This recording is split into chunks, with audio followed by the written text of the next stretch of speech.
Welcome to Void Revolution channel. Today, we present a summary of the book, The Wealth Money Can't Buy, 8 Hidden Habits to Live Your Richest Life by Robin Sharma. A truly fantastic book, and one that I think really challenges a lot of modern assumptions. It really does. In this groundbreaking book, Robin Sharma discusses a new path to success that transcends financial wealth. He introduces the concept of 8 forms of wealth, emphasizing that true abundance encompasses so much more than just money. A lot more.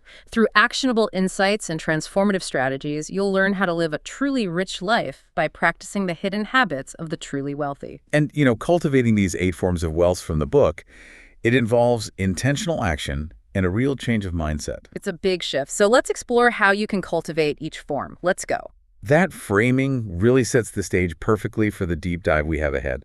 The source material we're drawing from today provides this powerful, really actionable framework for achieving a life that the author calls honestly rich, deeply alive, and everything you once hoped it would be. Which is a beautiful phrase. It is. It essentially asks us to, just tear up the conventional societal scorecard and start over. And that's so essential because, as you mentioned, society has so deeply trained us to use a very, very narrow metric for success. Oh, completely. If you're not on a magazine cover or, hitting some specific net worth milestone, there's this immediate, and it's often internal, judgment of failure. Exactly.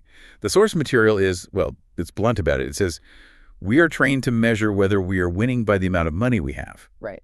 And look, money offers freedom, it offers choice and opportunity, and we should absolutely pursue it ethically.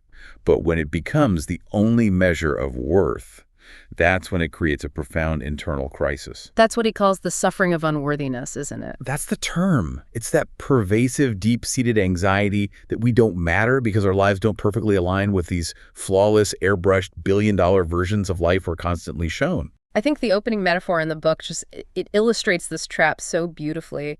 The story of that young boy who's consumed by the vision of the perfect home with windows of pure gold on a faraway hill.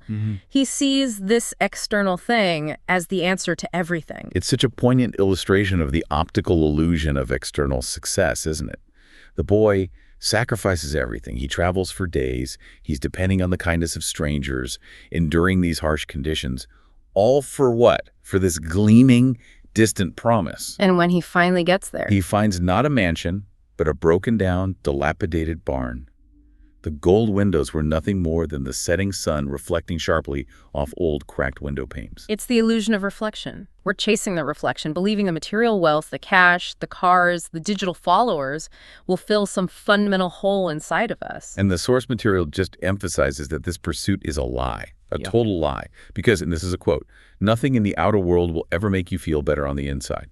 It really circles back to that profound kind of ancient wisdom, like the Zen proverb, wherever you go, there you are. Exactly. We're inherently valuable. But if we don't recognize and cultivate the gifts we already possess, our health, our family, our capacity for growth, no external acquisition will ever satisfy that internal hunger. The chase for the financial summit, if you do it alone and at the expense of everything else, ultimately leads to a profound loss, not a win. And that reframing, seeing wealth as this multi-layered concept, is what we're here to unpack today. We are diving into 3 of the 8 essential currencies of wealth that, truly cannot be purchased. We're focusing on the hidden habits detailed across the first 2/3 of the book. That's right. Our deep dive today is going to focus on 3 key areas. Okay. The first is growth. This details the daily self-improvement habit, and we're looking at the intensive exploration found in chapters 1 all the way through 20. A big chunk. A very big chunk. The second is wellness. Here we're focusing on the steadily optimize your health habit, a really comprehensive look through chapters 21 to 41. And finally, the third form we'll cover is family, which is built around the happy family, happy life habit, and that spans chapters 42 through 63. Okay, let's unpack this, beginning with that foundational currency. Personal mastery through growth. The core philosophy underlying this first form of wealth is that personal mastery is, in itself, a form of currency. A currency that makes you authentically, and I'd say resiliently, wealthy. So the goal isn't just to accumulate things. No. The ultimate objective here isn't accumulation, it's expansion. The goal is to grow into all you can possibly be, which the book argues is a prize infinitely more precious than any amount of money. And that requires a major shift in our goalposts. moving them away from external achievement, the status, the titles, the money, and focusing them on internal achievement. It's a huge shift. We live in a culture that just worships the financial titan or the record-breaking sports superstar, yet the book suggests that cultivating a pure mind, a rich heart, and a soaring spirit is the only success that really endures. Worldly success is, by its nature, fleeting. Precisely. The journey of growth is deeply, deeply internal.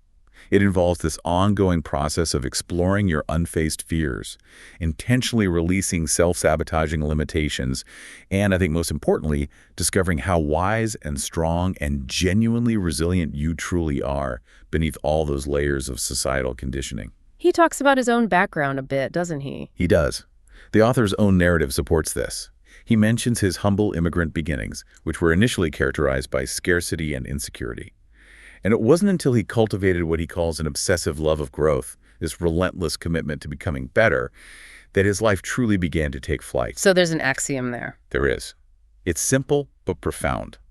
If you want your relationship with your family, your vitality, your work, and your prosperity to truly fly, you must first build intimacy with your heroic self. That sounds massive. I mean, heroic self can feel almost overwhelming. When people think of self-improvement, they often jump to these radical, totally unsustainable changes. Yeah, the New Year's resolution effect. Exactly. So how does the book reconcile that huge goal with the humble act of just a daily improvement? It's reconciled through one of the most powerful brain tattoos in the book, and that is small, daily, seemingly insignificant improvements, when done consistently over time, lead to stunning results. So it's evolution. It was evolution, not revolution. That is the mechanism of transformation. The book uses this great analogy of a master carpenter who works on a cabinet every single day. No single day's effort looks like a masterpiece, but over months, the collective effort yields this stunning, complex work of art. The Great Pyramid of Giza is offered as a brilliant metaphor for this. We see the final, just monumental structure, but we forget that it was built brick by brick. Stone on stone. Through constant, tiny, daily triumphs. That's the key. Consistency is the mother of mastery. The structure of your days, the incremental efforts you commit to, are literally your life in miniature. If you can focus on crafting each day well through those small habits, the compounding effect is, well, it's mathematically inevitable. And the trophy isn't the pyramid at the end. No. The ultimate completion of the project, whether it's the pyramid or a career or a life of mastery, that's not the trophy. The real trophy is the person you were forced to become while you were executing that daily incremental work. And one of the most efficient habits prescribed for initiating and sustaining this kind of personal mastery is, surprisingly, just reading. The philosophy is powerful. The human who reads the most wins.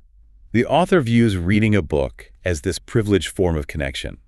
You are having a direct, intimate conversation with the best ideas and the deepest wisdom of the author. It's not just entertainment. No, it's installation. The right conversation, intercepted at the right moment, has the power to recalibrate your entire life trajectory. Reading helps you transcend hard situations by offering solutions or perspectives you hadn't considered. It helps you anticipate the future by studying history, which, as Mark Twain noted, often rhymes. Right. And critically, it forces you to think for yourself in a world that is just constantly screaming at you to conform. But the source material doesn't just say read more. It gives us a very specific high-leverage protocol to make sure that the knowledge actually sticks. They call it the 45-15 reading rule. And that's where the execution focus comes in. The rule is 45 minutes of deep, focused reading, immediately followed by 15 minutes of intensive debriefing. The 45 minutes addresses the consumption, the 15 minutes that addresses the execution and the retention. And most people fail at that second step. I know I do sometimes. You finish the chapter, you feel good about the knowledge, and then you just move on. We all do. The book argues that ideation without execution becomes a delusion. If you don't anchor the idea with reflection or application, it just becomes informational background noise. Precisely. That 15 minutes should be spent actively writing in a dedicated learning notebook. You have to answer questions like, what are the 3 most salient concepts I just learned? How can I apply these ideas immediately in my life, or my work, or my health? He has a funny name for book hoarders, right? He does. He jokes about suffering from Babel, book accumulation beyond life expectancy. I think I have that. It's the condition of people who buy stacks and stacks of books, but never actually extract the wisdom. That 15-minute debriefing process is the critical filter that moves the wisdom from the page into the practical architecture of your life. So beyond reading, another core practice for deepening this growth wealth is journaling, just running a routine of reflective writing. What are the strongest functional arguments for this habit? The sources outline 6 key benefits, but we can really distill them down to 2 monumental advantages: increasing your clarity and capturing your peak ideas. Okay, let's start with clarity. First, clarity is paramount because, as he says, vague thinking creates vague results, and clarity is the DNA of mastery. Journaling forces you to confront your current reality by asking simple, high-impact questions like, what 3 small wins will I accomplish today? Or maybe, what emotion am I avoiding right now? You concentrate your focus, you reduce mental clutter, and you boost your sustained willpower. And the second point, capturing those genius-grade ideas, is an intellectual discipline. I mean, how many times have we had an amazing insight in the shower or during a walk, only to have it just evaporate moments later? All the time. A genius-grade idea not noted will rarely be remembered. The journal acts as an intellectual anchor. It stimulates further insight and helps you find excellent solutions to deep, weighty problems that your conscious mind has just been circling. But there's an even deeper emotional advantage mentioned. Which? Journaling encourages deliberate gratitude. And that links directly into positive psychology. I'm thinking of the work of Sanjo Libremirsky, who found that our external reality, our house, our job, our bank account, that only accounts for about 10% of our overall happiness. Exactly. The other 90% is largely internal, and so much of it is shaped by how we process our blessings. So the happiest people aren't the ones with the easiest lives. Not at all. They are the ones who practice the largest gratefulness. Deliberate gratitude means they actively list and reflect on their blessings daily. And this isn't just fluffy feel-good work. This is how you chemically and structurally rewire the brain's natural negativity bias. Which we all have. We're designed to look for threats, but gratitude retrains the brain to look for gifts, and that establishes this unbeatable foundation of positivity. That takes us neatly from the habits of growth to the internal obstacles that block it. If we can achieve mental clarity through journaling, the next step must be using that clarity to confront the biggest internal obstacle we face: our fears. Absolutely. Growth requires confronting limitations, and the primary internal block is fear. The book frames fears as nothing more than ghost stories. Ghost stories. Pure illusions, fantasies, blatant untruths that we sell ourselves to argue for our weaknesses and cover up our insecurities. The mountain climber anecdote is chillingly powerful in this context. The man is descending a mountain at night, he loses his footing, and grabs onto a branch, convinced he is suspended thousands of feet above certain death. He hangs there all night, just weeping, reflecting on his unused potential and the life he's about to lose. And then the dawn breaks. And when it does, the terrible truth is revealed. A wide, stable ledge was merely 6 inches below his feet. His fear, the profound terror that paralyzed him all night, was only 6 inches deep. Wow. This story just serves as the ultimate reminder that most of the scary situations we avoid, the difficult conversations we postpone, or the challenges we obsess over, they are nothing more than hallucinations. The darkness of uncertainty prevents us from seeing the safe ground just beneath our grasp. We have to refuse to listen to those ghost stories. So if fear is one drain on our energy, the second is emotional baggage. He calls it being a resentment collector. Indeed. Wounds that go unhealed don't just sit still. They actively drain the energy that could be channeled into creation and joy and meaningful work. And it changes how you see the world. That's the major danger. The larger your resentment stack grows, the more it warps your worldview. You become hypervigilant, constantly seeing slights that weren't there, and you start to believe the world is fundamentally a scary, unfair place. The source material cuts through this beautifully, reminding us that we see things not as they are, but as we are. So it becomes a self-fulfilling prophecy. You project your resentment outward, you get negative energy back, and that just confirms your skewed view. Right. So the solution isn't just demanding justice, which is, of course, sometimes necessary, but radical forgiveness and a huge increase in compassion. The book compels us to consider the context of others. We don't know the silent battles other people are fighting. Right. And often, even those who hurt us are genuinely doing their best, even if their best is a mess. I love that phrase. That's where the principle from F. Scott Fitzgerald's The Great Gatsby is invoked. Whenever you feel like criticizing anyone, remember the advantages you've had. This isn't about excusing bad behavior. It's about recognizing that holding on to resentment is an attempt to control the past, which is impossible. Letting go of this stack is the only path to reclaiming that energy for yourself. Beyond these internal blocks, our growth is also profoundly influenced by our external environment. The sources use the PNM principle to summarize this influence. Can you walk us through the full acronym before we dive into the relevant sections, E and N? Of course, the PNAM principle is a framework for analyzing the critical external influences on your outcome, which are, often overlooked when we focus purely on willpower. It stands for patience, entrepreneurial mindset, nation, ancestry, and mentor spheres. It's a holistic view. Okay, so for our discussion on growth, we're focusing on E and N. Let's start with E, your environment, your immediate ecosystem. Your environment profoundly shapes how you show up. If you allow mediocre inputs, violent TV, endless toxic news feeds, the desperate messaging of narcissistic online influencers, if you let that into your personal orbit, over time, these forces will systematically degrade your positivity, your performance, and your joyfulness. Our energy is finite. It is, and the environment is where we leak the most of it. So the recommendation is to zealously protect your surroundings. Curate a life filled with beauty, inspiration, and clean inputs. And the N for nation relates to the historical and geopolitical context of our upbringing. This just acknowledges that the perceptual lens through which we process what is possible is shaped by where we grew up. Whether you're from a place that is prosperous and safe, or one defined by war, instability, and resource scarcity, this affects your deep-seated belief system about opportunity, risk, and ultimate success. It's a reminder to be grateful for certain advantages. Exactly, and to recognize the profound psychological challenges faced by those who didn't start with the same baseline stability. Taking control of those internal and external variables leads us to this essential habit of being the grown-up in the room.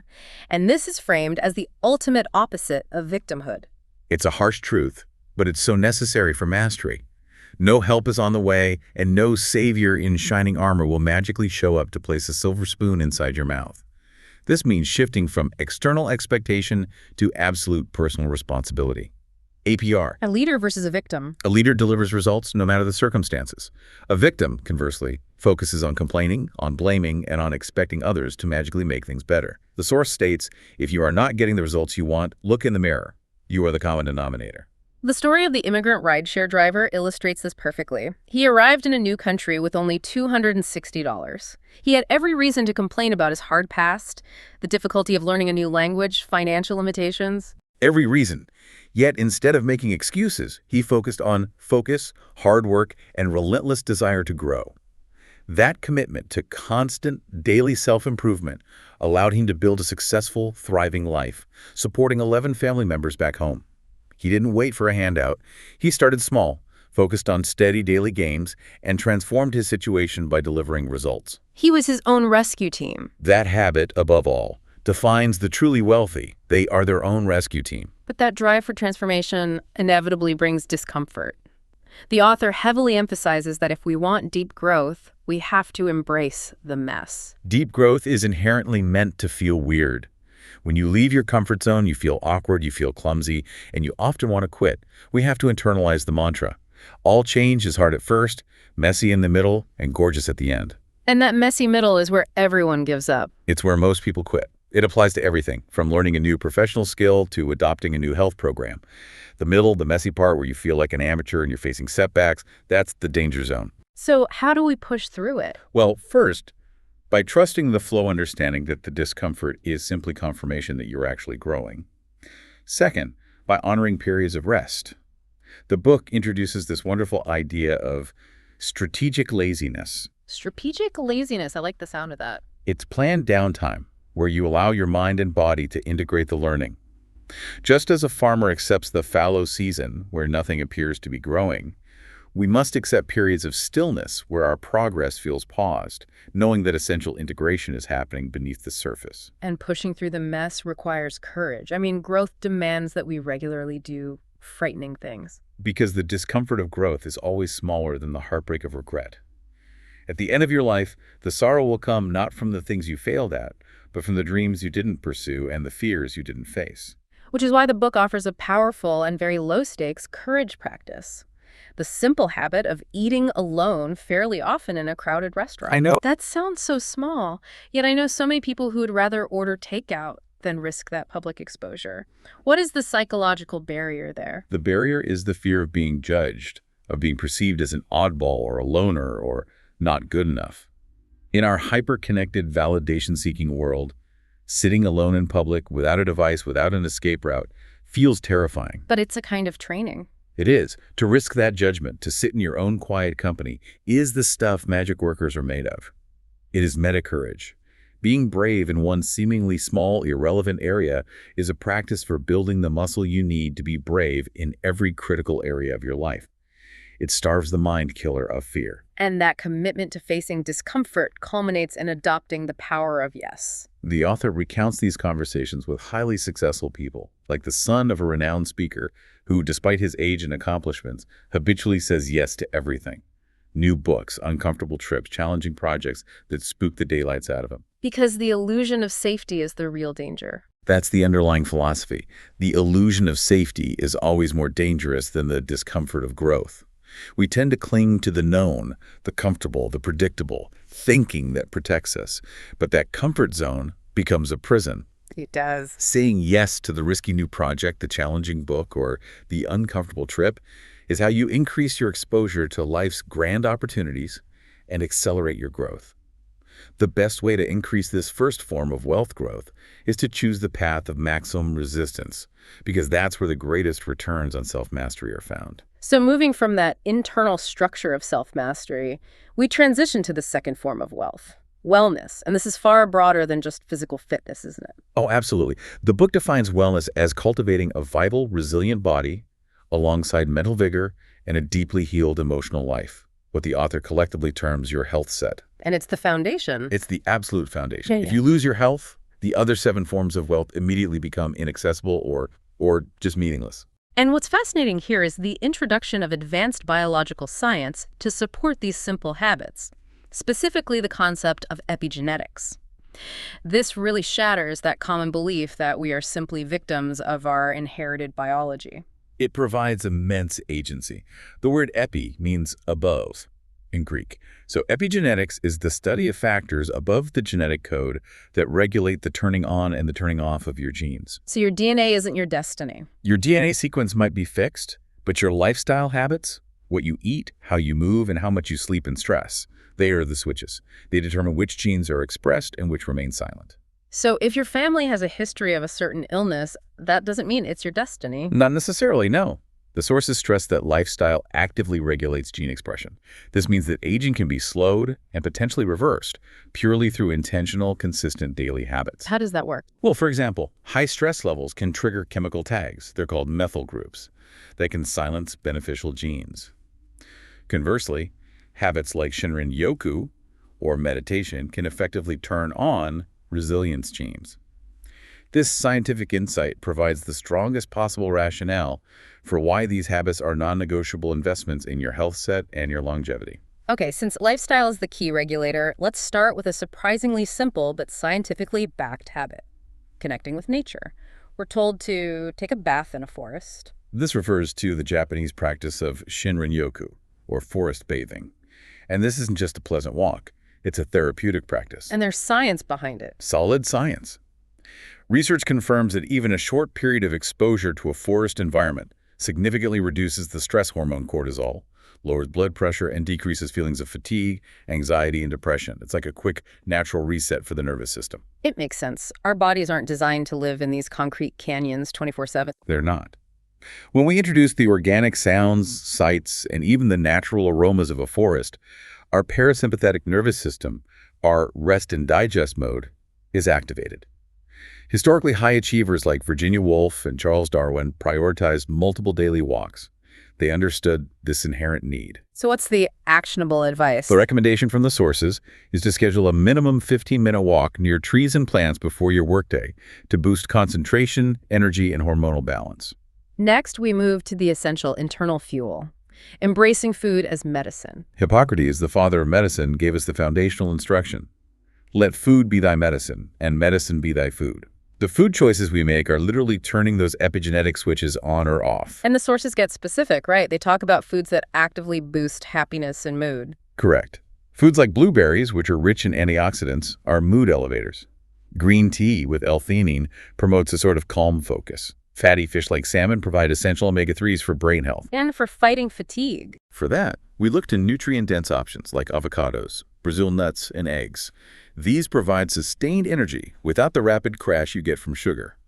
It's about optimizing cellular energy production, not just filling the stomach. To accelerate this health set wealth, the author provides a concrete, though very difficult challenge. Commit to a 30-day sugar detox. This challenge is designed to expose and correct a deep-seated addiction, and the first few days are pure struggle. The sugar tooth will scream, leading to irritability and powerful cravings. But the point is to reset your body's chemistry. Exactly. Once the physical dependence breaks, your cravings shift fundamentally toward natural whole foods. It serves as a microcosm for all difficult change. The sources reiterate that change is hard at first, messy in the middle, and gorgeous at the end. This detox proves that resilience and vitality are achievable by conquering this deeply ingrained habit. Speaking of things that are profoundly hard at first but deliver stunning biological results, we have to address cold immersion. The simple advice is, cold showers decrease doctors. The scientific confirmation for this habit is now just overwhelming. It's moved out of the realm of fringe ideas into serious wellness practice.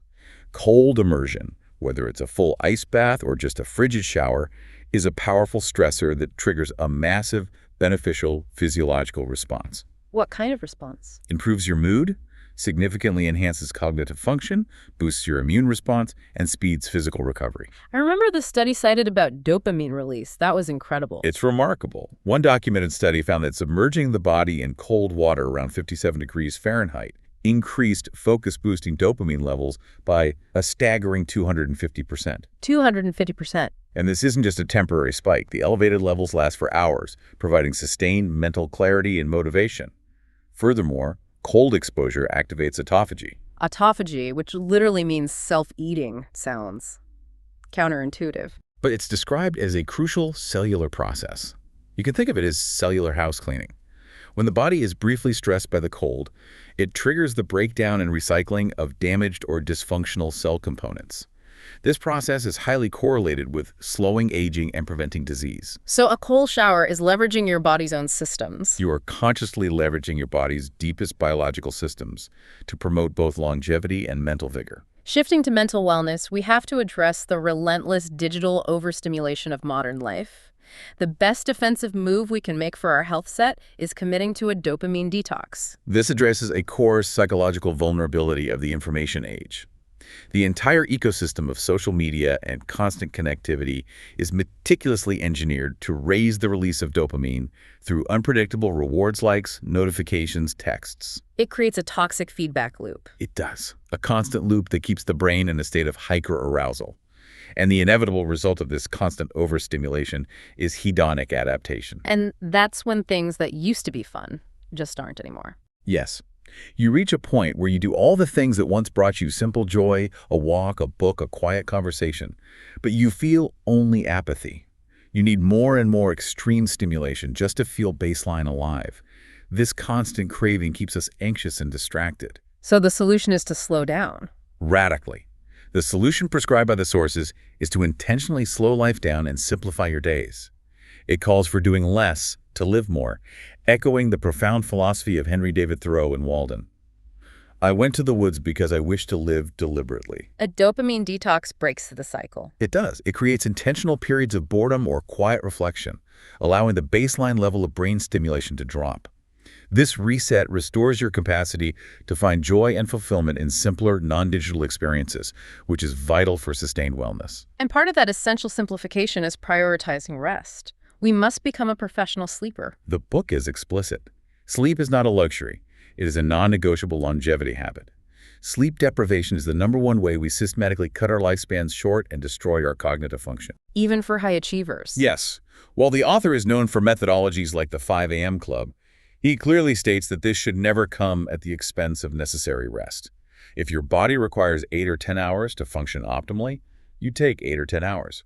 Prioritizing rest is one of the highest leverage investments you can make in the wealth of your health set. We also need to integrate joy as a deliberate wellness strategy. The habit here is simple. Laugh more to live longer. Laughter is one of nature's greatest pieces of medicine. It releases oxytocin, the bonding hormone, and serotonin, a mood stabilizer. It dramatically reduces stress hormones, improves heart health, and strengthens the immune system. It's an immediate, free, and incredibly powerful form of therapy. The story of the journalist Norman Cousins makes a compelling medical case for this. Diagnosed with a serious medical disorder in 1964, his recovery strategy included high doses of vitamin C alongside a strict regimen of consistent, intentional laughter. It's an amazing story. He reported that he would watch Marx Brothers movies and candid camera reruns, and he noted that 10 minutes of genuine belly laughter had an anesthetic effect and would give me at least 2 hours of pain-free sleep. That's incredible. It validates the idea of joy as actual medicine. It shows that a conscious effort to cultivate happiness can override severe physical challenges. And this habit is critically important because we're losing it. The disparity is shocking. The average adult laughs about 15 times a day versus 400 times a day for a 4-year-old. We've lost our childlike capacity for spontaneous joy. The sources advise forcing yourself to laugh, even if it feels ridiculous, even if you do it into a mirror. It triggers the same positive neurotransmitter release. Finally, to protect and sustain this inner wealth, we need to master the art of being alone. We need to practice the 3S focus, solitude. Solitude is so often mistakenly correlated with loneliness in modern society. We are constantly encouraged to be in the company of others, and those who seek time alone are sometimes chastised as outsiders. But the book argues we've lost touch with ourselves. We have. We've become so separated from our wisest, most creative, and most spiritually alive selves that we don't even know what we've sacrificed. Solitude is essential for wellness. So the 3S focus is a formal methodology for achieving this. It is. It involves concentrating regularly on being in silence, actively seeking stillness in this era of chronic hyperactivity, and enjoying the restorative gifts of solitude. The profound insight is that we are most authentically alive in the presence of ourselves. We have to consciously resist the urge to fill every quiet moment with digital distraction. The drugs of choice. Doom scrolling, obsessive overworking, you name it. And this mastery of solitude culminates in spiritual wellness or soul set training. Which isn't about religion. Not at all. Has nothing to do with organized religion, but everything to do with connection. Soul set training is about deepening your intimacy with your wisest, most courageous self, the part of you that instinctively knows what is right and remains strong during periods of trouble. It's about fulfilling your potential. It ensures you fulfill your potential and avoid diminishing the world by failing to realize your natural gifts and talents. Solitude is the path to refueling that spirit, helping you shift your default setting from a taker to a giver and from a victim to a hero. If you want to lead a truly rich life, you must regularly carve out time for quietude. Here's where it gets really interesting. This brings us to the third form of wealth, family. This section forces us to confront the reality that having all the money, health, and success in the world is, well, worthless if you are all alone. True wealth is inextricably linked to enriching the priceless bonds with family and friends. And this form of wealth is entirely built on consistent, intentional action. It's not mere luck or sentiment. It demands a high level of empathy, and the course provides a powerful law for achieving this, the loved one's eyeballs law. This means if something is important to them, you make it important to you. But it's more than just paying lip service, though. It requires a profound act of cognitive empathy. It requires the mental effort to genuinely get behind their eyeballs, to see the world as they do, and sense how their heart is feeling. Can you give an example? Sure. If your spouse is passionate about a hobby you find dull, or your child is deeply upset by a minor social situation, you must consciously amplify the importance you give to that activity or feeling. This practice validates their experience, deepens trust, and significantly strengthens the bond. The book recommends extending this practice outward into your greater community too. That focus on others should also be applied to the everyday routine of our own family lives. We have to prioritize savoring the small everyday kindnesses over chasing grand prizes. The author uses this beautiful example of his own mother bringing him fresh mint from the market just for his morning tea. It was a seemingly small, insignificant surprise, yet it was an act of profound, deep love executed consistently. We overlook those things. We often focus on maximizing productivity or chasing the grand big moments, the luxury vacation, the massive professional achievement, and we overlook these daily, unassuming acts of beauty. The book insists that the small things, like the mint bought with love, are frequently the biggest things in life. To deepen these priceless bonds, we are advised to create a love account through small and large acts of beauty daily. This operates on the banking principle of consistent deposits. And the irony and the profound insight is that being more compassionate, more thoughtful, and more generous by putting those deposits into others' lives makes you feel better. It's a selfless act with a personal benefit. It's a beautifully selfless act that yields immense personal benefit, profoundly growing your own emotional and social wealth. This is the mechanism by which the third wealth form compounds. And there's a surprisingly simple, actionable habit that leverages neurochemistry to improve health and connections simultaneously. Hug more. This is more than just sentimental advice. It's biological advice. Hugging someone releases a powerful cocktail of beneficial hormones in the body: dopamine, serotonin, and oxytocin. This physiological response significantly reduces blood pressure, lowers anxiety, and promotes sustained positivity. And the data supports this? Yes, studies have shown that a consistent hugging habit reduced sick time in adults and improved heart health. Conversely, the sources remind us that those who feel isolated or lonely are 3 times more likely to become ill and die early. A simple, genuine heart-to-heart hug is a direct, measurable investment in both your wellness and your family wealth. Shifting to the emotional architecture of family life, we have to master the power of letting go and refuse, once again, to be a resentment collector in our closest personal relationships. The tragedy of carrying a grudge is perhaps the most emotionally vivid anecdote in this section. The story of the dying father who hadn't spoken to his brother for 50 years. 50 years. They had a massive argument when they were young, but by the time the father was on his deathbed, neither of them could even recall what the fight was actually about. The cost of that grudge was just astronomical. It was. Their positions had hardened, walls were cemented, and they had thrown away 50 years of shared history. Think of all the laughter, the family meals, the shared holidays, the fishing trips, the brotherly love that were entirely squandered over an incident neither could name. And they only reconnected at the very end. Only when the brother showed up at the hospital with a card and flowers was the connection tentatively repaired, moments before death.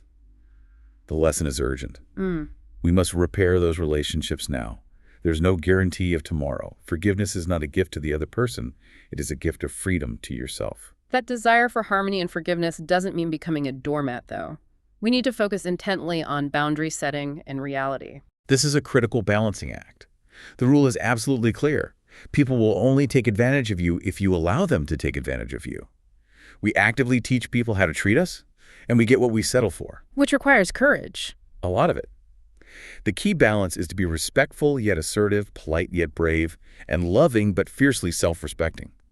You must be brave enough to cut toxic relationships, even when you're desperately hoping the other person will change. The book reminds us, a red flag is a red flag, and protecting your inner peace is paramount. We also need to distinguish true connection from a common substitute. Unhealthy dependence. Attachment is not love. This is a profound psychological distinction. Attachment is needy, it's clingy, and it's inherently fearful. It arises from our unhealed wounds, leading us to be insecure and self-centered. It often causes us to stay in toxic unions or subconsciously attract partners who mistreat us because we fear being alone. Whereas love is. Love, conversely, is generous, steadfast, compassionate, and grateful. It wants the best for the other person, even if that means letting them go. And this distinction dictates how we choose a life partner. The sources emphasize that we must choose a partner, not a project. Choosing a project means entering a relationship expecting to fix or fundamentally change the other person, which is just a recipe for heartbreak. Choosing a partner means finding someone who is already aligned with your core values and your direction. And to that end, the sources are very clear on what makes a partnership enduring. No opposites don't attract. That runs counter to a lot of romanticized notions in popular culture. It does, but for the sake of long-term tranquility, productivity, and happiness, compatibility in core values is absolutely essential. Trying to build a life with someone who fundamentally sees the world differently, who constantly questions your drive, or who doesn't believe the dreams you dream, will inevitably drain your life force. Finding someone whose core wiring aligns with yours will make life happier, more productive, and deeply tranquil. You need alignment. You need alignment, not opposition, to maintain this wealth. Beyond the romantic partnership, we must also focus on maintaining friendships. The sources give us the 3 great friends rule. This rule states that if you have 3 friends, just 3, who unconditionally accept, fiercely encourage, and deeply love you for exactly who you are, quirks and all, you are genuinely a rich man. These are the treasures you can truly be yourself around. These are the friends you could call at 3 a.m. from a foreign country, knowing they would rush to the airport and board the first flight to come get you. They applaud your visions, they hold you accountable, and they provide the social resilience necessary for navigating difficult times. Yeah. Such friends are priceless gifts.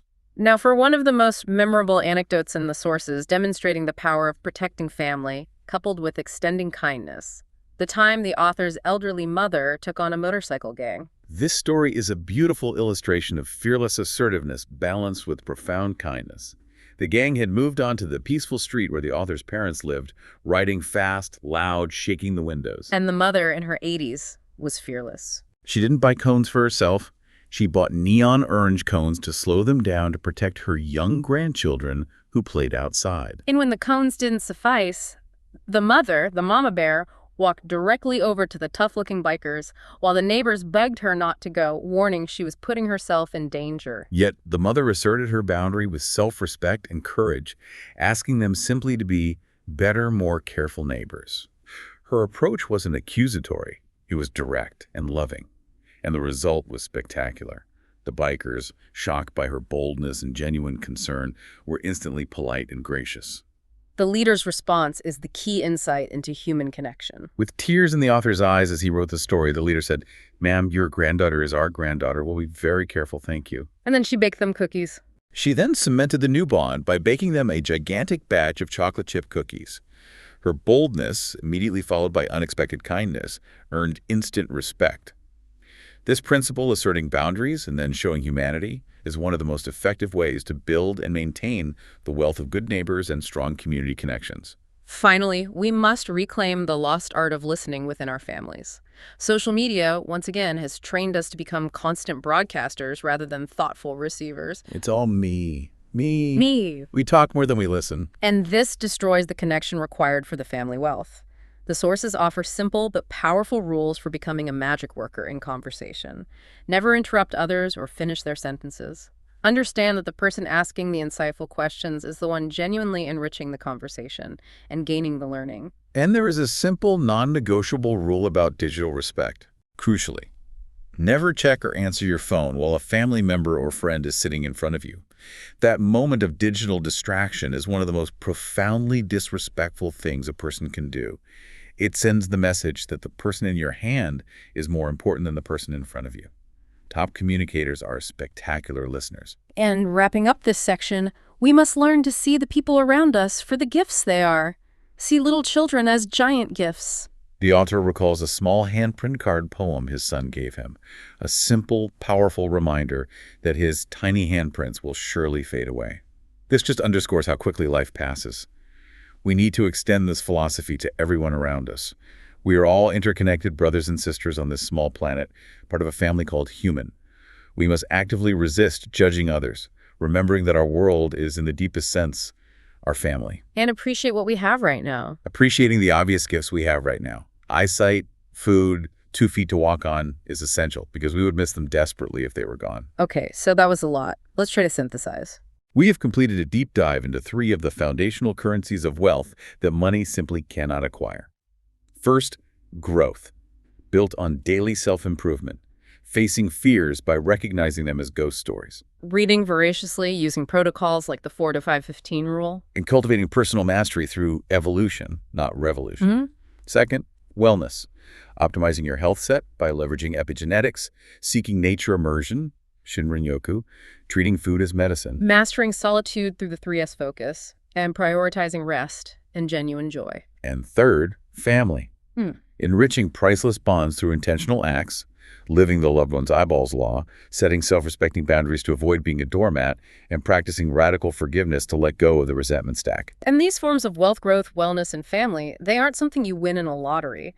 They are achieved through a consistent habit architecture built over time on these priceless daily currencies. That's it. So, what does this all mean? It means you possess the power right now to stop waiting for external forces, that illusion of the gold windows on the faraway hill, to fundamentally change your life. It means we should internalize the wisdom of the mountain man and hermit, Dagobah, who said, "The most important things in life are not things at all." It means actively celebrating the simple, powerful gifts you have right now. Your ability to see, the food on your table, and the 2 feet you walk on. And if we want a final provocative thought to anchor this discussion in action, Let us recall the legend of Alexander the Great's final wishes on his deathbed. He commanded three things: that only the best doctors carry his coffin, to show that medicine cannot ultimately stop death, that his vast wealth be scattered along the procession route, to show that money made on earth remains on earth. And the last one. Yeah, that his hands hang outside the coffin, to show that we are born with nothing and die empty-handed. If kindness, courage, and authenticity are the only things that matter most at the very end of your life, then they must be the fundamental focus of your life right now. We must live fully so we can die empty. Thank you for watching. Please like, share, subscribe, follow up in next topic. Welcome back to the Deep Dive. If you've been with us on this journey, you'll know we've been exploring this paradox of modern life. Society really trains us to chase success, right? But the moment we get it, it often feels, well, hollow. We're always looking for external things, money, a nice car, status, to fill this void inside. The Source actually calls it the suffering of unworthiness. It's the ultimate illusion, isn't it? You spend your whole life climbing what you think is this perfect golden mountain. Yeah. And then you get to the top and you realize the view isn't what you thought, because wherever you go, there you are. And if you're not happy with the person you're becoming on that climb, no amount of success is going to fix that. So true. And to really build a life of genuine richness, of real substance, you have to come back to continue the wealth money can't buy. And that idea really hits home for our audience, for you, the learner, who wants the shortcut to a life that's deeply alive. Yeah. We've already established that money is important. It's essential fuel for freedom and choice, but it's just one piece of the puzzle. So today, our mission is to get past that superficial, popular mountain of success. Exactly. We're diving into 3 of the most actionable forms of wealth from this framework.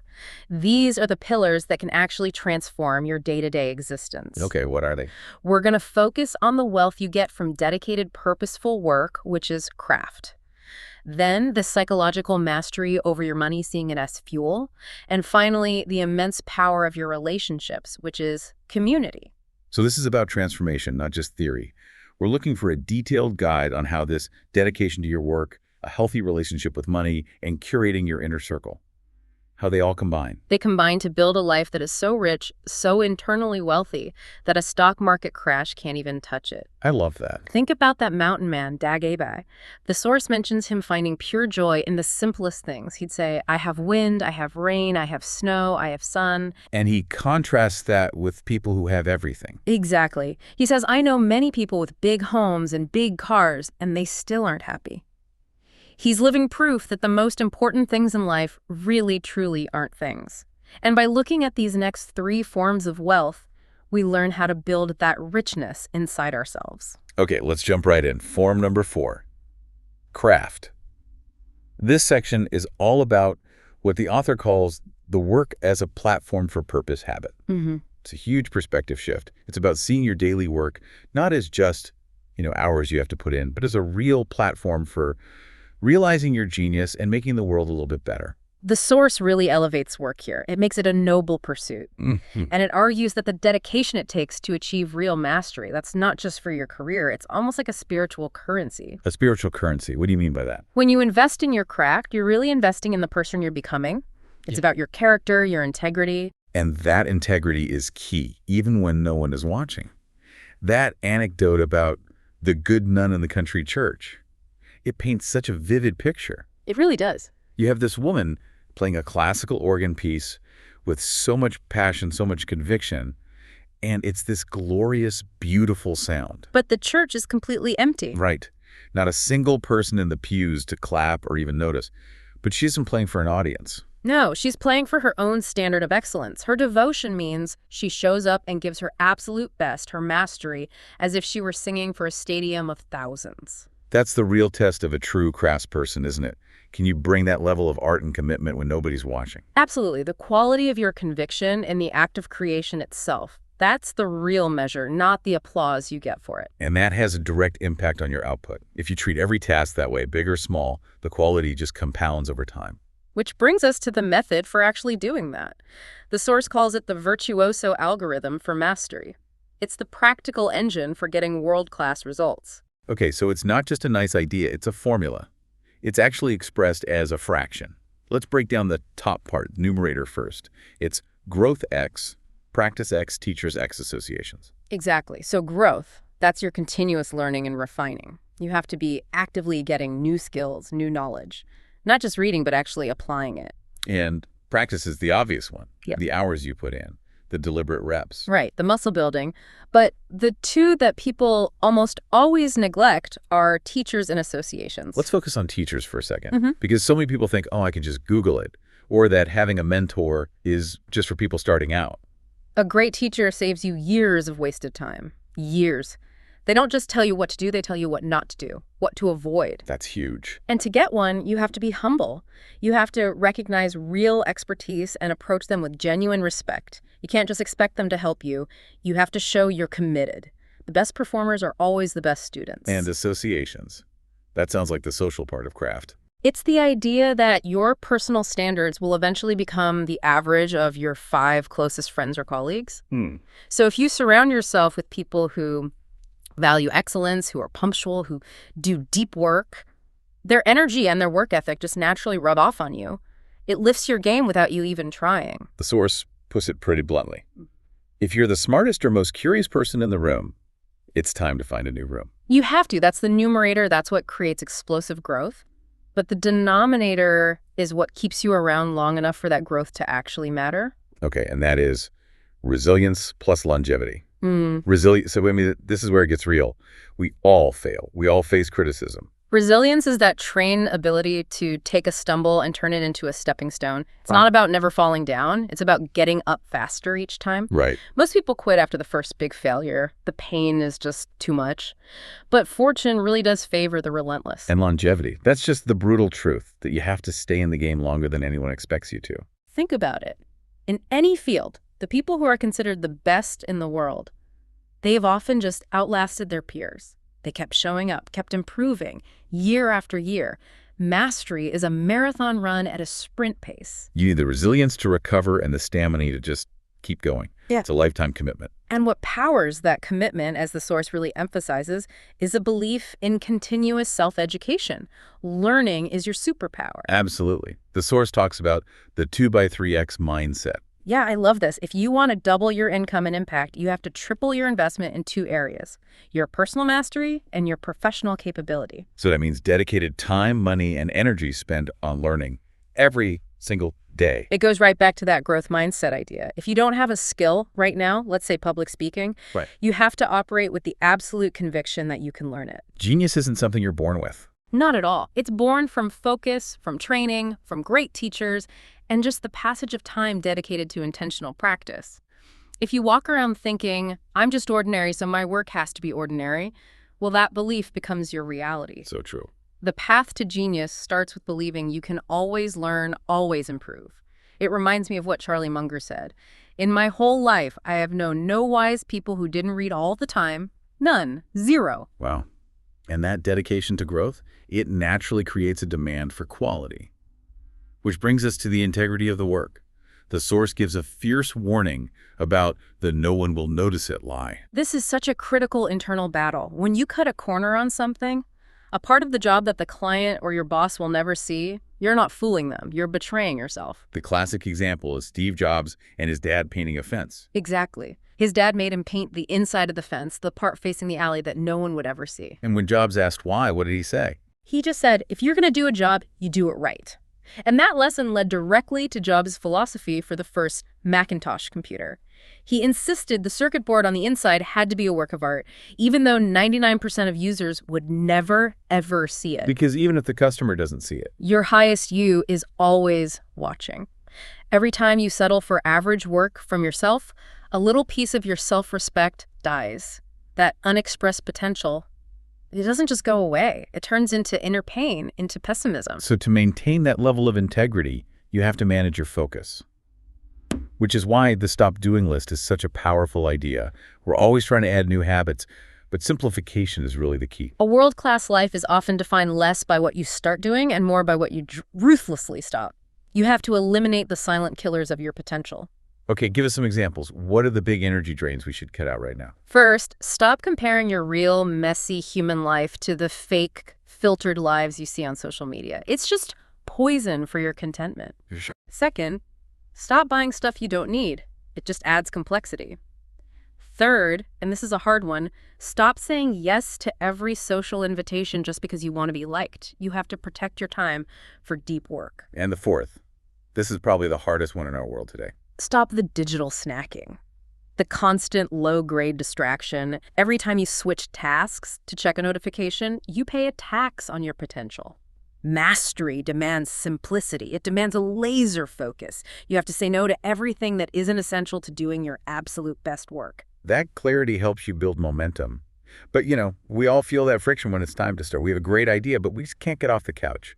The source gives us the 60-second anti-procrastination rule for that. This rule is designed to break that initial inertia. The idea is simple. Never leave the sight of a great idea without taking some tiny physical step within 60 seconds to move it forward. So it could be as small as opening a new document. Or sending one email. Or just writing the first sentence. It's about achieving escape velocity. The space shuttle uses most of its fuel in those first few moments just to break free from Earth's gravity. Once you show the universe you're serious, providence moves too. Exactly. The smallest action right now is always better than the grandest intention you put off until tomorrow. And when you do start executing, it's critical that you're doing it for the right reasons. Chapter 88 makes a huge distinction. Labor for the magic, never for the money. This came from an interview with Shaquille O'Neal.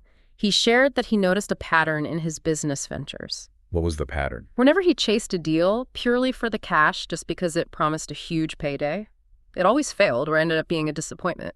But when he took on projects because they genuinely inspired him or challenged him to grow or let him create something meaningful, the results were always excellent, both financially and personally. So the work has to be about the growth it provides, the meaning it gives you, the person it forces you to become. Yes. If you only focus on the money, you miss the real reward, which is the non-material return, the spiritual and personal growth that comes from dedicating yourself to mastery. And that leads right into the next big warning from chapter 89. Nothing fails like success. Success is so dangerous. It can breed this lethal mix of arrogance and complacency. You stop being hungry. You start taking your customers or your own skills for granted. The anecdote here is devastating. The Michelin 3-star restaurant with the very absent chef. Oh, it's just a perfect example. This chef had reached the absolute pinnacle of her craft 3 Michelin stars. But when the author visited, she wasn't in the kitchen. Where was she? She was out in the dining room, laughing, talking with friends, drinking expensive wine. And the meal was? It was mediocre, almost inedible. The chef had basically outsourced the execution of her genius. She was coasting on her reputation, and that was the last time that customer ever went back. She lost her fire. Yeah. She thought her past awards were enough. And that's the lesson. To stay world class, you have to keep a white belt mentality, even when you have the black belt. Always be innovating. Always stay close to the actual craft. But for all this talk about intense dedication, the source gives us a really important reality check in chapter 90. Life is more important than work. Yes. The pursuit of your craft has to be balanced. The author learned about Kenny Sailors, the inventor of the modern jump shot. And later in life, when Sailors was asked about his priorities, he listed them as God, being a great husband, a loving father, and a good Marine. And basketball wasn't even on the list. Not even on the list. The lesson is so clear. Do your work with genius. Pursue your craft with everything you have. But when you're not working, lead a quiet, thoughtful, meaningful life. You can't build a great living at the expense of building a great life. That is the perfect segue, because building a great life, a gorgeous life, requires fuel. And that brings us to the fifth form of wealth, money. This is all about the prosperity as fuel for freedom habit. Right. And this whole section really redefines money. It's not a scorecard. It's not the end goal. It's just a tool. It's necessary fuel. It's necessary fuel. Yeah. It gives you the freedom to pursue your craft without constantly worrying. It lets you be generous. It lets you live a life of choice. But before we talk about how to build wealth, we have to talk about what not to build. Which means avoiding what the source calls the Howard Hughes money trap. Hughes had just an insane amount of money, but his final years were a total tragedy. He was isolated, addicted to drugs, suffering in a dark penthouse in Las Vegas. His money bought him misery, not happiness. And that story is echoed by the other anecdote, the multi-billionaire in the very empty mansion. Yeah, this guy had everything you could imagine. Ferraris, priceless art, a huge estate. But when the author asked who he shared it with, about his family, He said, "No one, it's just me here." He looked weary, he was out of shape, and he was completely alone. And that's the warning for you, for the learner. Getting to the top of the money mountain but sacrificing your health, your relationships, your joy, that's not winning. That's losing the entire game of life. Money has to serve life, Yeah, not the other way around. exactly. The real measure of success is internal. It comes back to that story about Joseph Heller, the author of Catch-22. Right, his conversation with the Wall Street guy. The Wall Street Titan brags that he made more money in one day than Heller made from his book in his entire lifetime. And Heller's response is just legendary. What did he say? He just said, well, Kurt, I have something he'll never have. The feeling of enough. Wow. The feeling of enough, that's the real wealth. That is the genuine lasting metric, not the number in the bank. But to even get there, you have to clean up your psychology around money. You have to start by confronting what the source calls your scarcity scars. Okay, what does that mean in practice? It's a journaling exercise. You do a scarcity inventory. Yeah. You literally write down all the negative programming you've absorbed about money from your parents, from the media, from your own past failures, all those wealth wounds. So things like money is the root of all evil, or rich people are greedy, or even just a feeling that you don't deserve it. Exactly. We absorb these messages without even realizing it. And by writing them down, you bring them into the light. You can look at them critically instead of letting them run your life from the shadows. Awareness has to come before transformation. And once you're aware of the scarcity mindset, what's the antidote? The antidote is gratitude. Chapter 96 calls it a money printer.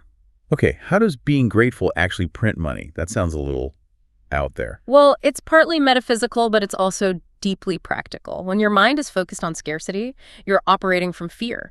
You play defense, you miss opportunities. You make small, safe decisions. Exactly. Gratitude flips the script.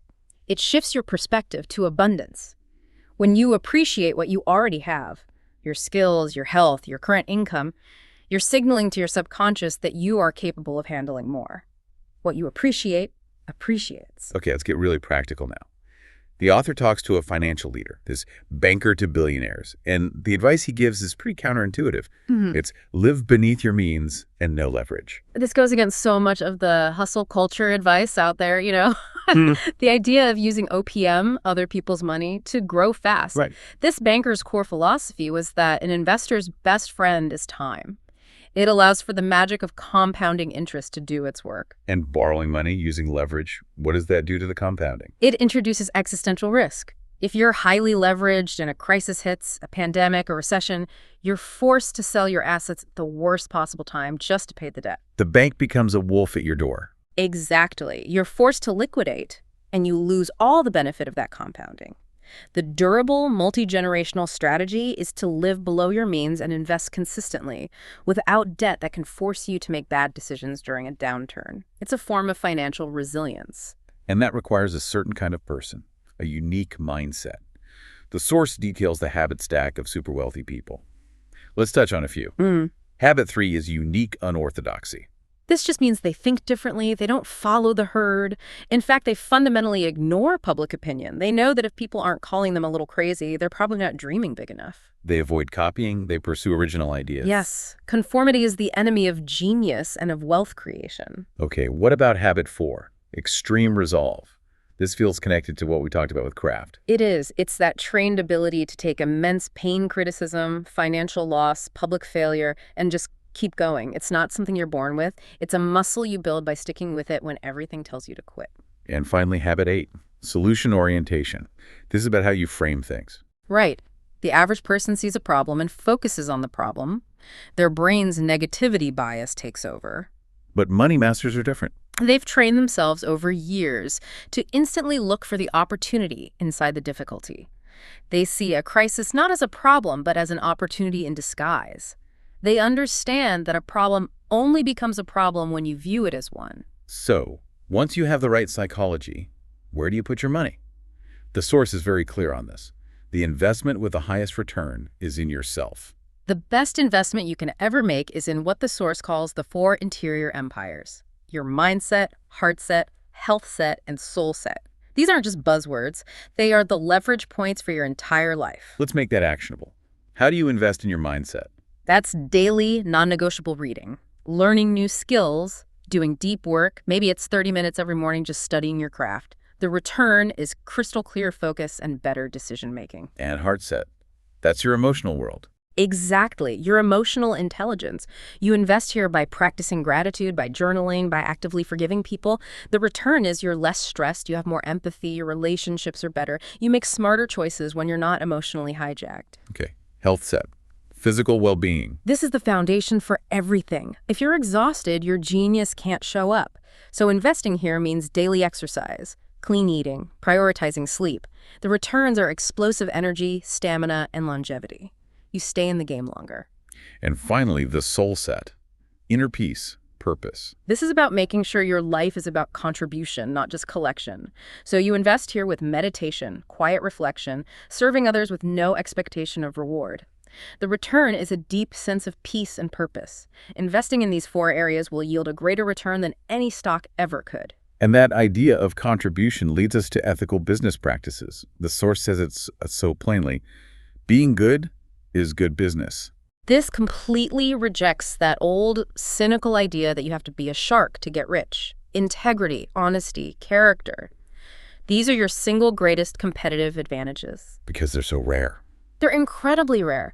When you serve your customers with true magnificence and mastery, you turn them from clients into fanatical followers. People want to do business with people they like and trust. Integrity builds a moat of loyalty around your business. So the focus has to be relational, which is why the advice is to go relational, not transactional. Yes, it's about prioritizing the long-term human connection over the quick buck.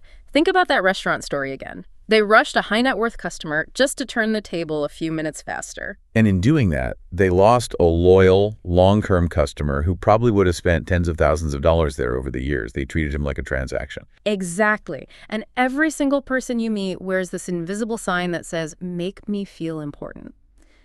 In our automated world, real human connections, simple kindness, and genuine respect are like superpowers.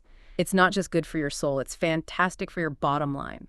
And that idea of relational wealth brings us perfectly to our third and final topic for today, the 6th form of wealth, community.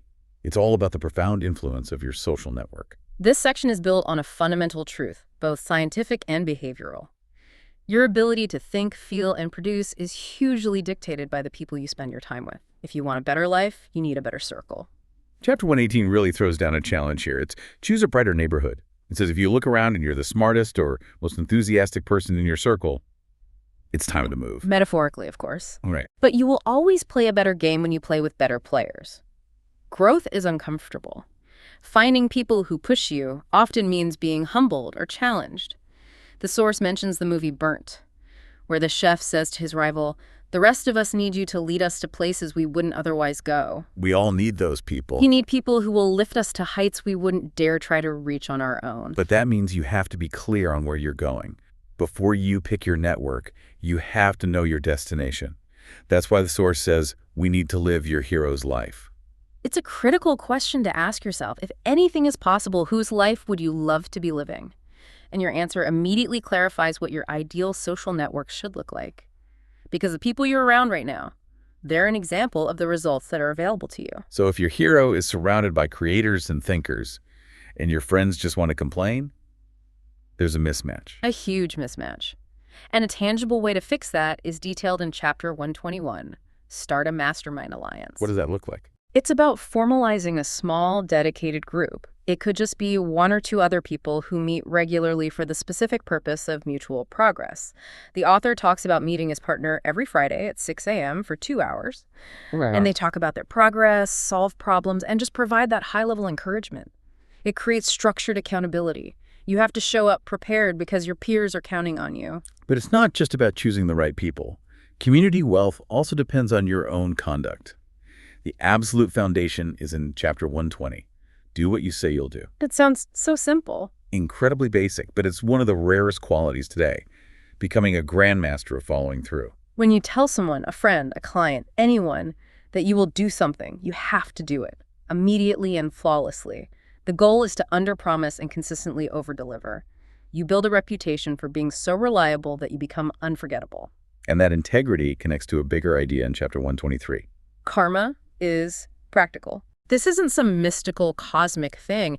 It's about the micro behaviors that create your personal brand. We're talking about small acts of integrity, returning things you borrow right away, cleaning up a mess you didn't make, just being a good citizen. You can't put a price on your good name. Okay, but what about conflict? What happens when someone wrongs you? Chapter 125 has some tough advice. Why have an enemy when you can make a friend? This is a hard one to swallow, but the source is wise here. Hurt people hurt people. People who are in pain do painful things, and it's usually not about you, it's about their own wounds. So the advice is to be the bigger person. Extend grace. Give a second chance, even if that friendship has to be from a distance. It's really about protecting your own peace. Holding a grudge is like drinking poison and waiting for the other person to die. Let it go and focus on your own growth. And extend that same grace to every single person you meet, no matter who they are. Chapter 129 reinforces this. You never know who someone will become. There's a great story about this. The author met the general manager of the Four Seasons in Baku, a top executive named Bob. But 20 years earlier, Bob was just a young banquet staffer who wheeled a TV into the author's small workshop. And the author treated him with respect. With genuine respect, a small act of bonding. And all those years later, Bob, now running this world-class hotel, remembered him instantly. Small acts of kindness are invaluable investments. So treating everyone with dignity is not just the right thing to do, it's also strategically brilliant. And your ability to build those connections depends a lot on your personal presence. Chapter 127 has some practical tips to increase your charisma. Let's run through a few. First, use people's names. It's the sweetest sound in any language. It makes people feel seen and valued. It's a huge connection accelerator. Second, be on time. Punctuality is just a massive sign of respect. Being late says my time is more important than yours. Being on time instantly marks you as reliable and honorable. Third, smile sincerely. A real smile, one that reaches your eyes, is a universal trust activator. It signals warmth and openness. And this one is maybe the most important. Be more interested than interesting. In a world where everyone is desperate to talk about themselves, be the one who listens. Ask great questions. Shine the spotlight on other people. The more you give your attention away, the more it shines back on you. And the final charisma tip is to be an original. No, Don't be afraid to be a little strange. Don't just conform to fit in. Think of Steve Jobs and his black turtlenecks. People are drawn to authenticity. It's magnetic. But all of these social skills are completely useless if we fall for the biggest modern trap. Chapter 133 gives the warning, don't be a servant to your phone. It is the ultimate act of disrespect to be checking your phone during a conversation. It sends a clear message. Whatever is on the screen is more important than you. The author tells a story about meeting with some founders who were constantly on their phones during the meeting. And their behavior just signaled that they were addicts. They couldn't stay present for even an hour. That kind of behavior destroys trust and kills any chance of building real community wealth. To be a master of community, you have to be a master of presence. And finally, to protect the community you build, Chapter 138 tells us to release the energy vampires. Life is just too short. You can't allow pessimistic people, chronic complainers, and dream vultures to pollute your inner peace. These people suck the oxygen out of your enthusiasm. Protecting your peace isn't selfish. It's essential. You need that energy for your craft. You need it for your financial discipline. You have to proactively and graciously free yourself from those negative influences. So when we put all this together, these three forms of wealth, craft, money, and community, what's the big picture? We've covered forms 4, 5, and 6 in a lot of detail. Well, what you see is a powerful self-reinforcing cycle. Craft gives you your identity, your purpose. It answers that deep question, does my life matter? And money, when you see it as fuel, gives you the freedom to really pursue that craft, to invest in yourself, to take smart risks. It removes the constant financial anxiety. Exactly. And then community provides the emotional support, the accountability, and the intellectual spark you need to sustain both your craft and your financial discipline. Your circle lifts you up.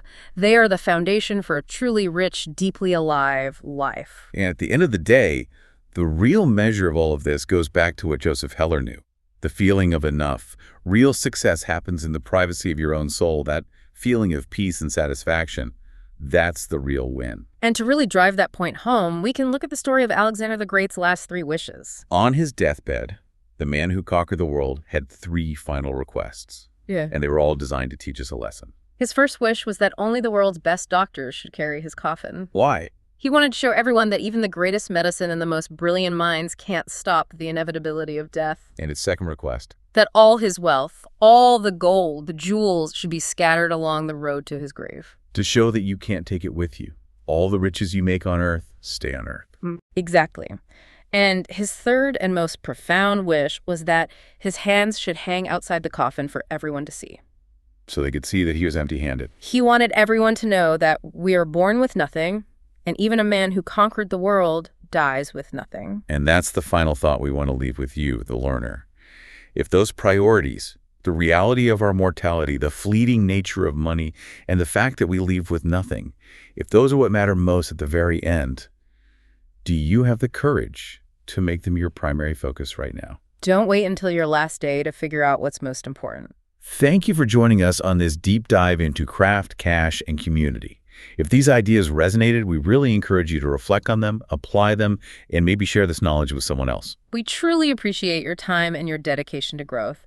Continue to follow up on constructing the wealth money truly can't buy. And thank you for watching. If you enjoyed this, please like, share, subscribe, and we'll see you for the next one. Come back to continue the wealth money can't buy. We certainly have. We've spent a lot of time in our previous deep dives on the first 6 forms of what you might call true wealth. Right, the stuff that builds a rich life that's, Right. well, it's way beyond just money. Exactly. We've gone through the interior empires, safeguarding your health set, focusing on your craft. But Right.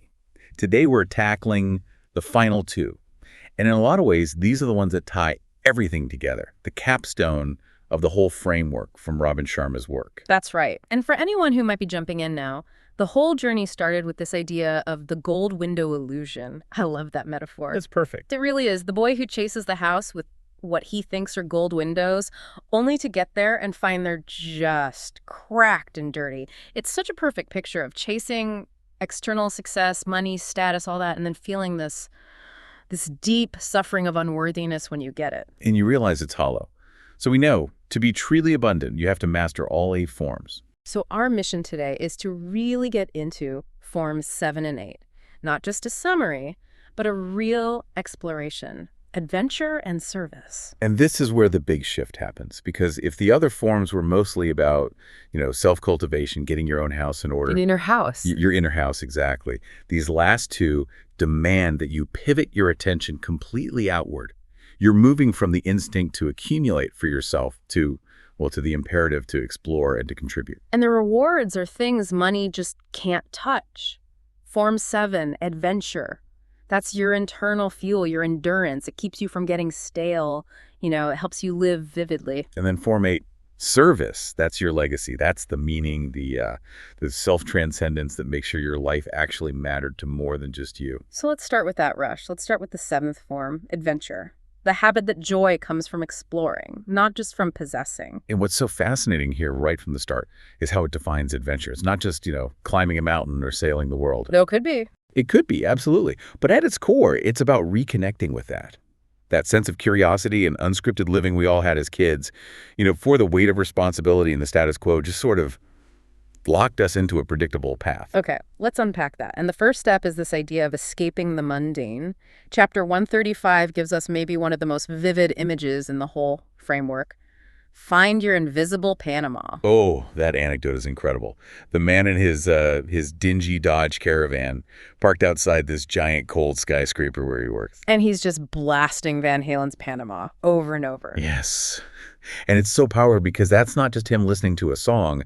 The source calls it his personal elixir. It's this desperate private ritual he does to get a few minutes of pure glee. A bit of transcendence before he has to walk into that soul-crushing building. That's it, exactly. And that's your invisible Panama. It's that song, that book, that 5-minute daydream you hold on to. It's the essential fuel you use to fight back against the dullness of routine. It shows that adventure can be small, but it has to be intentional. But sometimes small isn't enough.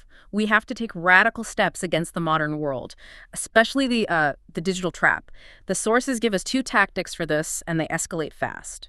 First up is the digital sabbatical. Right, chapter 137. And this is the more manageable one. It's a planned break, a weekend, maybe a week, where you are completely off your devices. No phone, no email, no social media. Nothing. And the whole point is to force you to reconnect with the real world's wonders. Nature, a good book, even just boredom. The psychology here is pretty simple, really. If you're constantly swimming in digital noise, all the comparison, the outrage, you lose your capacity for awe, for original thought. Solitude is the birthplace of genius. And the digital world has basically abolished solitude, so you have to reclaim it intentionally. And then we get to the really radical one. Chapter 142. It takes this to the absolute extreme. Go. Ghost for a year. Yes. This isn't just turning off your notifications for a weekend. This is a proposal for 12 months of profound, focused, life-altering self-transformation. 12 months. Off the grid. Pretty much. And it's designed to make you invincible. It's multifaceted. So professionally, you dedicate that time to reading every single important book in your field. You practice, you innovate, so when you come back, you're untouchable. An absolute master. At the same time, and this is so critical, you have to restrict your spending. You reduce your needs down to the bare essentials, and you scale up your savings. You battle-proof yourself financially. So the goal is to emerge completely transformed. A person of immense competence with a financial cushion, ready to contribute from a place of real strength. Exactly. You shed all the noise and expectations. But I have to ask, what about the professional cost? I mean, for a lot of people, their career depends on visibility, on networking, a full year of silence. Isn't that professional suicide for some? That's a great question, and it's a real tension. The source addresses it by emphasizing the depth of the transformation. This isn't a year-long vacation. It's like a monastic retreat for your craft. So you come back with such undeniable expertise that the market has to pay attention. That's the idea. You move from being a generalist to a true master, and the battle-proofing is your safety net. If the market doesn't respond right away, your lower cost of living and your savings give you a long runway to rebuild on your own terms. The belief is that mastery, true mastery honed in silence, is the most valuable currency there is. Okay, that makes sense. But all that internal work can be poisoned so quickly by the people around you, which leads perfectly to chapter 138, release the energy vampires. Life is just too short. The sources say this over and over. You cannot let pessimistic people, or dream vultures as they're called, rent space in your head. They pollute your peace. They do. They hijack your happiness. And this isn't just about, ignoring a negative coworker. It requires a continuous, conscious audit of your relationships. You have to detox from the people who are always draining, always complaining, never looking for a solution. Because who you spend time with is who you become, right? Inevitably. Yeah. If you want a rich, adventurous life, you have to surround yourself with proactive, enthusiastic people. Otherwise, you'll find yourself unconsciously mimicking the vampires. So once you've detoxed your relationships and you've created that mental space, you can finally start to see the world again. Which brings us to this next habit, cultivating wonder. Chapter 140 says we should become a poet. And this is, of course, a metaphor. I hope so, because the source actually mentions my own attempts at poetry here, which is humbling. Well, it's a great metaphor. Becoming a poet means reclaiming that sense of childhood dazzlement. It's about expressing artistry, not just with a pen, but in how you live your life. Looking for more beauty, watching more sunrises. Exactly. Creating moments of profound awareness. And it's also about fighting the psychological fears that hold us back, what the source calls fake dragons and false dreams. I was fascinated by the reference to my poem, The Quiet Promise, because it really gets to that idea of fighting fear. The poem is basically saying that the fears that stop us from going on adventures, they aren't real. They're just constructs. False dreams, yeah. They promise you safety, but what they really deliver is stagnation. We build our own psychological prisons with our own thoughts, and then we just live inside them, paralyzed by worries that almost never come true. And that's the poet's mindset. A poet doesn't just live life, they notice it. They see the details everyone else misses. They refuse to be anesthetized by the routine. And if you can't see the beauty in the mundane, you can't have a real adventure no matter how much money you throw at it. Okay, so we need to bring this poetic, intentional view into our daily grind. That leads to chapter 143. Seek the mysterious in your work. This is where we look to art for inspiration. The source gives this incredible example of the artist George Baselitz. In 1969, he started painting everything upside down. Everything. He'd paint it and then hang it in the gallery upside down. Can you imagine the reaction? People were just shocked, confused. Why would a master painter do this? But his reason was so profound. He wanted to push boundaries, to avoid doing what the art world expected. He wanted to break the routine. He did. By flipping the canvas, he forced people to see the painting for what it was, pure form, color, texture, instead of just recognizing the subject. He introduced mystery back into a process he had already mastered. It's a rebellion against complacency. Absolutely. The lesson is that the projects that scare you are the ones that make you grow. If your work feels predictable, you've stopped seeking the mystery in it, and that predictability is starving the adventurous part of your soul. Which is a direct challenge to our society's obsession with optimization, with efficiency, with mastery. But Chapter 148 makes a crucial point. Less mastery, more mystery. It's such a necessary balance. Mastery is vital, of course. It builds your competence, your resilience. But the source argues that if you're too busy being productive, too optimized, you become boring. Lifeless. Lifeless. The relentless pursuit of more mastery leaves zero room for mystery. But how do you actually do that? I mean, we live in a world that demands mastery just to pay the bills. How do you find the balance? When does wandering just become getting lost? That's the core tension, isn't it?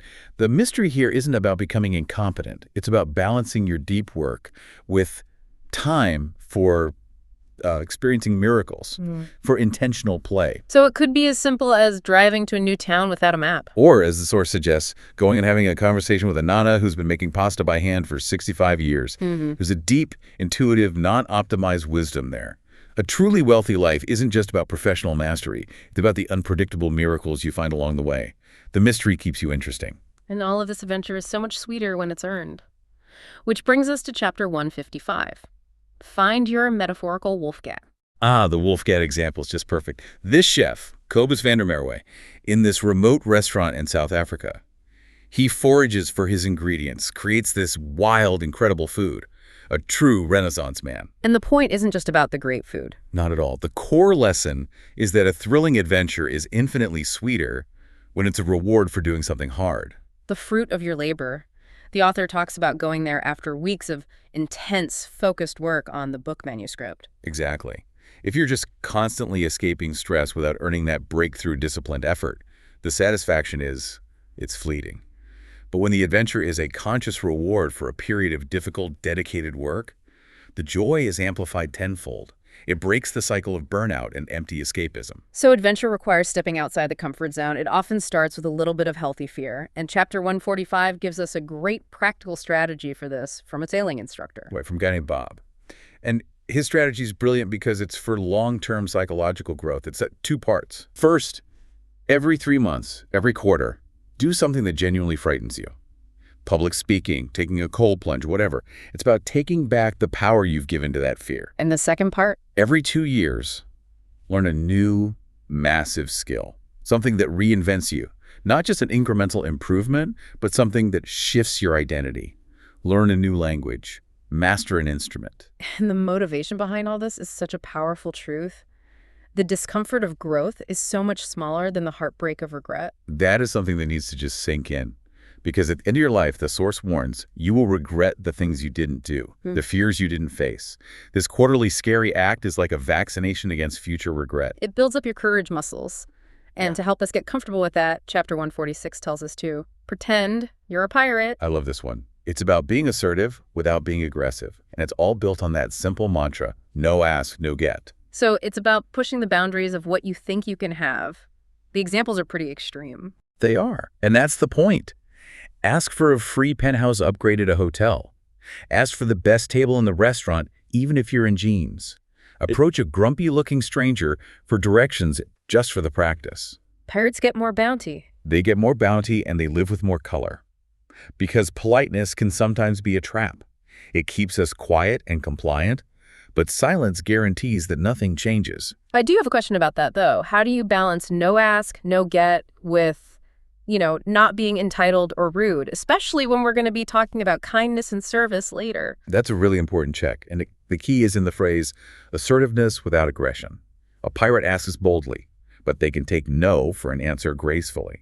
The point isn't to bully the hotel clerk. The point is to break your own fear of rejection. So it's an internal exercise. It's an internal exercise that might have external rewards. Success is a numbers game. If you never ask, your success rate is 0. The adventure is in the willingness to try. Speaking of internal boundaries, Chapter 149 has this great piece of wisdom from the past. Stop salting your food before you taste it. This comes from that old Henry Ford story. The mythology, yeah. That he would take job candidates to lunch and just watch them. And if they reached for the salt shaker before they even tasted the food, They were out. they were out. Because for Ford, that showed three things: disrespect for the chef's work, a tendency to make decisions without data, and most importantly, a closed mind. And applying that to life is a huge lesson for adventure. Oh, absolutely. How often do we salt a new opportunity, a new idea, a new person, before we've even given it a chance? We judge it based on our past prejudices instead of tasting the unique flavor of the present moment. An adventurous person is always sampling the world before they season it with judgment. Okay, and finally, to really light a fire under us, Chapter 153 gives us a powerful psychological tool: create an anti-hero scenario. This is pure loss aversion psychology. The idea that the pain of losing something is twice as powerful as the pleasure of gaining it. So you're weaponizing that. You are. You sit down and you write a full page, a detailed page, documenting the frustration, the aggravation, the danger that will absolutely drown your life if you betray your potential. So you're not writing about the success you hope for. You're writing about the specific, miserable reality you're headed for if you do nothing. Exactly. The decline in your health, your relationships, the toxicity that will infect your four interior empires: mindset, heart set, health set, and soul set. You basically frighten yourself just enough into making the small daily choices that lead you toward your heroic self. Okay, so that brings us to the final and highest form of wealth: service. If adventure is the fuel, service is the purpose. The habit is simple. The life is short. So be very helpful habit. And this is where we find true fulfillment, inner peace. This is what Maslow was getting at with his idea of the highest human hunger: self-transcendence. Which takes us right to Chapter 156 and Maslow's hierarchy of needs. Most of us know about self-actualization at the top, realizing your own potential. But Maslow added another level right at the end of his life. He did. He realized something was missing, and that level is self-transcendence. He understood that just realizing your own potential isn't enough if you only use it for yourself. The highest hunger, then, is to exist for a mission that's bigger than your own needs, to make a contribution. Exactly. We are wired to serve, to connect. When we serve others, we don't just light up their world, we light up something deep inside ourselves. It's the final stage of human maturation. And to make that shift, you really have to come to terms with your own mortality. Chapter 157 is all about the discipline of intimacy with your mortality, basically. Put your final day first. This is a tough daily practice, but it's about focusing on what is truly vital. We live life forwards, but we only understand it backwards. So if you imagine your final day, what matters? All the trivial stuff just falls away. The petty arguments, the distractions. It's like that Samuel Johnson quote: "When a person knows they are to be hanged in a month, it concentrates their mind wonderfully." And what we concentrate on then isn't our lawyers or our investment advisors. It's family. Yeah. It's the kindness we show, the authenticity we lived with. The question is, why wait until the end to focus on those things? Why not rearrange the furniture of our lives right now? And this idea is driven home so beautifully in Chapter 158 with the legend of Alexander the Great's last three wishes. We have to go through these because they cut right through all the modern illusions of wealth. So his first wish was that the world's best doctors would carry his coffin. The lesson is immediate. No matter how powerful you are, medicine can't save you from death. The illusion of immortality is shattered. His second wish was that his vast wealth, all the gold and jewels, be scattered along the road to his tomb. So everyone could see that the money you make on Earth stays on Earth. You can't take it with you. Which leads to the third most powerful wish: that his hands should hang empty outside the coffin for everyone to see. We come with nothing, we leave with nothing. That final image is just Yeah. haunting. It forces you to ask, if I can't take my possessions with me, what can I leave behind? And the final, humbling thought on this is in Chapter 168. Remember, you only need 6 feet. This comes from that famous Tolstoy story. How much land does a man need? Oh, what a cautionary tale. The man, Paham, is just consumed by greed, wanting more and more land. He makes a deal where he can have all the land he can walk around in one day. But he has to make it back to the start before sunset. And, of course, driven by greed, he pushes himself too far. He runs and runs, trying to claim this massive territory. He makes it back just as the sun sets, and then he drops dead from exhaustion. And his servant digs him a grave. And the final line is just devastating. All the land he really needed was 6 feet. The contrast is so stark. You think about that versus someone like Mother Teresa or Mahatma Gandhi, who owned almost nothing. Their wealth was in their service, and that give them a satisfaction that possessions could never touch. So once you have that perspective, once you truly understand mortality, you're fueled to make an impact. Which brings us to chapter 159, Lead Without a Title. I love how simply this is defined. Leadership is just the opposite of victimhood. Victims complain. They blame things. They wait for conditions to be perfect. Right, and leaders just. Yeah. They exercise their natural power to make things better. They deliver solutions, not excuses. It's a choice you make, not a position you're given. But our culture often gets this wrong. We revere the wrong people. Chapter 173 talks about this. Revere the unsung heroes. This is a powerful critique of modern society. We put fame and fortune on a pedestal. We reward visibility over actual value. So we worship the billionaire instead of the teacher who inspires a generation, or the librarian who builds a community, or the street cleaner who works thanklessly to make our lives better. Those are the people, the source argues, whose names should be in lights. The most valuable contributions, the ones that embody true service, often happen without any applause at all. So the ultimate goal, then, is laid out in chapter 175. Live fully so you can die empty. That's it. That is the definition of a life of service. You use up all your genius, all your strength, all your love. You want to be completely, thoroughly used up when you die, like a splendid torch. I love that phrase from George Bernard Shaw. You want to be a force of nature, used for a mighty purpose, not a feverish, selfish little clod of ailments and grievances. So you extract every last ounce of your potential and you leave nothing on the table. So if that's the big goal, how do we practice it day to day? Chapter 172 has a very concrete action for all of us. Do 3 anonymous acts of goodness. This is so powerful. Because anonymous generosity is the only kind that's completely free of ego. You're not looking for a thank you or recognition or a tax receipt. So the challenge is to go out today and do 3 things for someone who will never know it was you. The joy you get from that is purely spiritual. It's contributing to the world without asking for anything back. It's what Anne Frank meant when she said, "No one has ever become poor by giving." This dedication to kindness is reinforced in chapter 165. Apply the kindness always motto, and this is more wisdom from Tolstoy. He had such a deep understanding of the human condition. He wrote, "Nothing can make our life more beautiful than perpetual kindness." And the prescription is that if you lose yourself in helping other people with their troubles, it's the fastest way to dissolve your own. It's a proactive cure for future regret, because one of the biggest regrets of the dying is that they wish they'd just been kinder. And we can, and we should, start a love revolution, which is chapter 169, by always taking the high road, even when it's hard, even when it costs you something. And the story they use to illustrate this is just incredible. The Spanish runner, Ivan Fernandez Anaya. Oh, this story gives me chills. He's running second in a big race. The leader, Abel Mutai, thinks he's already won and stops 10 meters before the actual finish line. Anaya has a clear path to victory. He can just run right past him. But he doesn't. He stops. He physically guides his competitor to the finish line and lets him cross first. When a reporter asked him why, he just said, "I didn't deserve to win." Yeah. He said Mutai was the rightful winner. That is selflessness. That is character over victory. The act itself becomes the victory, not the medal. That's it. That's service in action. And to keep this perspective alive, the final practice is in chapter 174. Have a living funeral. It sounds morbid, but it's an act of life. It's drawn from this ritual of an Indian Maharaja. He would sit among flowers every morning and chant, "I have lived richly and passionately, wonderfully and helpfully." It was his way of connecting to his mortality every single day. So it's like giving yourself a psychological reset, a new birthday, a chance to start living as if today is all you have, so you don't leave important words unsaid or vital projects undone. And this whole journey, both adventure and service, it all requires listening to our inner compass.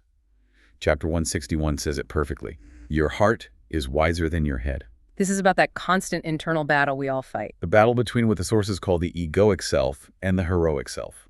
The egoic self is the scared, selfish part, programmed by society's noise. It's the voice that tells you to play small. But the heroic self is the real you. It's the real you. It's full of power and love and insight, and it knows exactly what you should do. The real wealth of service comes from learning to silence that ego and listen to your heart, because its desire to explore and contribute is customized just for you. Wow, what a journey through these last 2 forms of wealth. So you have adventure, which is the internal fuel, the the vibrancy, the courage to take risks. And then you have service, which takes that life and aims it outward to make a real contribution. And when you put those two together, the daring of adventure and the purpose of service, you move completely beyond that gold window illusion. You're not chasing external things for happiness anymore. You're creating a life that is truly rich, deeply alive, and leaves a real legacy. So we've covered it all. From finding your invisible Panama to the wisdom of Alexander the Great, the entire framework for non-financial wealth is now complete. So what does this mean for you, the listener, right now? I think my final challenge for you is this, building on everything we just talked about. If the greatest wealth really is achieved through fearless serving, what is the single greatest act of service you have been putting off because it requires the most adventure and the most bravery from you? Figure out what that is, and then go be the pirate that makes it happen. Thank you for watching. Turn, please like, share, subscribe, follow up in next video.